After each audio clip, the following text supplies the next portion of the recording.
see it through. They'll sign you up to join their crew. PyroJoe. And the ninjas do. Here we go. Come on, join the Scam. patrol. Hey guys, what's going on? My name is Joe and welcome to a brand new video. Today we're going to be talking about what, in my opinion, are the 5 most dangerous and probably most commonly used scam methods that are circulating around both Team Fortress 2, CSGO and just general Steam in 2019. Now, I'm purely going off of what I've seen, okay? There could be scam methods that are more frequently used or less frequently used that should or shouldn't be on this list. This is just me going off what I believe to be the ones that I've seen first hand, okay, through people coming to me and saying they've been scammed by it, and just generally what I believe to be the most dangerous. So yeah, man, without further ado, we can just get straight into it. I'm going to be talking about the scam methods themselves and how you can prevent yourself from getting scammed by them. So the first scam I'm going to be talking about is one that I've seen so much in the past, like, couple months or so. If you watch the Funny Trades series, more specifically the last episode, you'll know that this is a very common scam method, and this is that I accidentally reported you to Steam scam, right? And this is essentially where someone will add you on Steam, or a hijacked account of a friend will message you on Steam and say something along the lines of, "Hello sir, I'm really sorry, but I accidentally reported you to Steam for having duped items." Then they can go one of two ways. They can either say something along the lines of, "Give me your items to check if they're duped." Because you're panicking, thinking you're about to get banned for having duped items, or they may have made you believe they're a Steam admin or something along those lines, which we'll get into later in the video. But the idea is that because you're panicking and stuff, you're not thinking rationally and just give away your items. The other thing they'll do is that to prove the items aren't duped and you won't get banned, they need your Steam username and the phone verification code, and that literally just gives them full access to your account. So whilst you're not trading them the items directly, you're giving them full access to your account, so the outcome will be the same. How to not get affected by this: if someone says, "I accidentally reported you on Steam," literally just ignore it and remove them. You can't get banned for having duplicated items. Valve hasn't taken any action against, like, the old duplicated items and stuff like that. There is absolutely no reason that you'd get banned. So although it may be a bit daunting and a bit scary, if someone comes to you saying it, literally just remove them off Steam and carry on with your day. I promise you nothing will happen. You won't get banned for having duped items. The next and second scam method we're going to be talking about is the fake gambling site method, and this one I don't really get reports of a huge amount anymore, but how it works is essentially someone will approach you and be like, "Yo, I've got a bunch of items on shadygamblingsite101.com and I can't withdraw them. Can you log on to the site and withdraw them for me?" or something along those lines. So you'll go on this site and you'll have like $500, $1,000, whatever in your balance. That's assuming it's not a phishing site.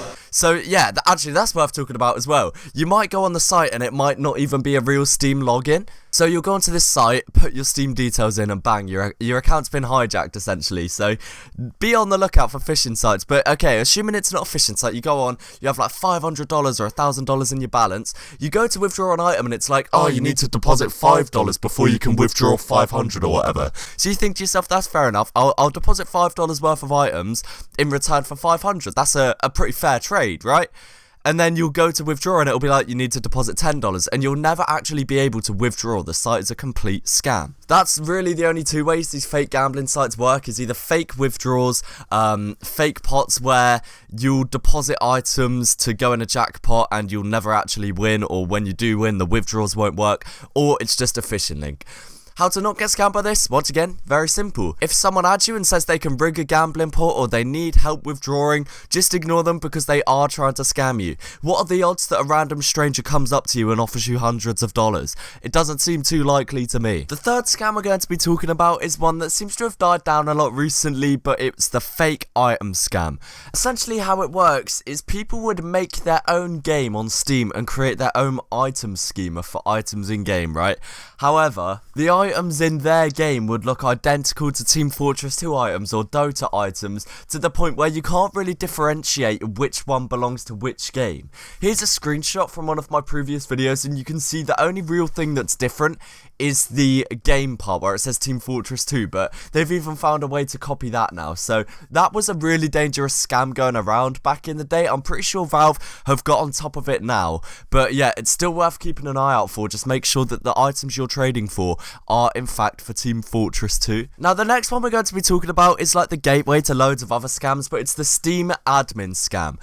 Someone will add you on Steam and their profile will look like a Steam admin. They'll claim to be a Steam admin or a Steam rep admin or something along those lines, and they'll add you and say something like, oh, we've seen that you have duped items, or we've seen that you've been scamming people. And to verify that you haven't, once again, much similar to the accidentally reported scam, they'll either need your Steam login details, or they'll need you to give them the items to make sure they're not duped. The reason this works so well is because if you're a relatively new trader and you believe an admin of Steam itself or Steam rep themselves is asking you for items, the intimidation factor is going to be there. You don't want to get banned when you've only just started trading or anything like that. So the idea is you'll be like, oh, damn, I should really give away my items. And that is why this method is so effective. The best way to avoid getting scammed by the Steam admin method, or any of the methods where someone's claiming to be a Steam admin, is if someone adds you on Steam and you kind of want to accept them because you want to trade. If you go on their profile and they're claiming to be a Steam admin,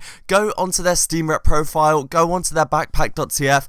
First of all, see if they're marked as a scammer, and if they're not marked as a scammer, and that doesn't necessarily mean that they're not a scammer, it just means they haven't actually been reported and prosecuted yet. But if it was an actual Steam rep admin or a Steam admin, there'd be a big pop-up and a big green border saying that they're a verified Steam admin. If you don't know how to check their specific Steam profile as well, because this is something a lot of people struggle with, just go onto their profile on Steam, right-click, copy link address, and copy and paste it into Steam rep, or copy and paste the Steam ID into backpack.tf and hit enter. This will lead you to their profile on both sites to where you can see if they are an official Steam admin or an official Steam rep admin or an impersonator. Most likely though, there will be an impersonator. The likelihood of a Steam admin or a Steam rep admin adding you on Steam are incredibly minuscule, especially if they're trying to prosecute you as well. Like, that would never happen. So yeah, moral of the story, don't accept anyone claiming to be a Steam rep admin or a Steam admin. And this last one has kind of changed as times progressed, right? It used to kind of be the OP skin scam method, but now it's kind of turned into like the marketplace.tf and any real site that allows cash out trading, right? So someone will approach you and be like, hey, I want to buy your items for, and then a price that is crazy over your like items price. So say you have like a $15 unusual, they'll be offering like $50 cash, and by that you'll be like, wow, okay, I should snap this up instantly. So they'll be like, yeah, obviously to keep it safe, we'll do it through marketplace.tf or OP skins or something. So they'll tell you to list it on, and as soon as you say you've sent it off to the site, they'll send you a trade offer from a fake bot of that site, and because you're like in a rush to get your money, you'll accept it. That's generally how it works. There can be other ways, but yeah, normally it is they send you a fake trade offer from a fake marketplace.tf bot or a fake OP skins bot, and because you sent off a deposit at near enough the same time, you won't think anything of it. The way you can do this is if you're ever going to sell on marketplace.tf or manco.store or anything like that, there will always be like an authentication code when you deposit, and there will also be an option to open up the trade offer from the website directly. This completely negates any other incoming trade offers. So if you send off a trade to marketplace.tf and then click the link on marketplace.tf, the deposit link, that opens their official trade offer, which means no scammer can send a separate one. You'll be opening up the official one. However, if someone comes to you offering cash for one of your unusuals, be very wary, because this is one of the oldest and most common scam methods. Is just people PayPal scamming, people chargebacking, people, you know, just generally shady cash trading. So if you are going to sell, do it through something like OP Skins, do it through something like marketplace.tf, do it through something like manco.store, and make sure you're accepting the official trade offer that they sent with the same authenticator code, or one you're opening up through the Chrome or Internet Explorer or whatever browser you're using through the button they have on the site. But guys, that is just about it. Thank you all so much for watching. If you did enjoy, then please do remember to leave a like and let me know your thoughts down below. This is just the most common scam methods. Of course, there are other ones, and I've done plenty of videos on my channel covering different scam methods, so you can go and check those out if you would like to. But this is probably the ones you're most likely to encounter. Thanks again so much for watching, guys, and peace.